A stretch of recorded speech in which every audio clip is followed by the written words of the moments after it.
হ্যাঁ, আমার ইউটিউব ফ্রেন্ডরা আপনারা সব কেমন আছেন? তো আমি খুব ভালো আছি।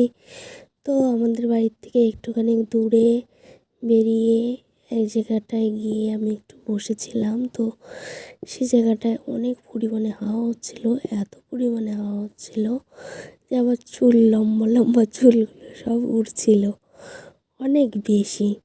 তো কথার মধ্যে কথা হলো, আপনারা লাইক কমেন্ট শেয়ার সাবস্ক্রাইব কেন করছেন না? আমি তো সবার ভিডিও দেখছি, আমি তো সবার লাইক কমেন্ট সাবস্ক্রাইব সবার ভিডিওতে করে যাচ্ছি, ঠিক আছে?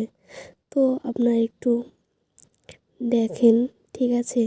লাইক কমেন্ট সাবস্ক্রাইব করেন, তো আমিও সবারটা করব। সবাই যদি আমার পাশে থাকে, আমিও সবার পাশে থাকার চেষ্টা করব। ভিডিও দেখবেন সবাই সবারটা। তো এভাবেই তো একটা মানুষের এগোতে পারে না? তো মুখ দেয়ালে শুয়ে পড়ে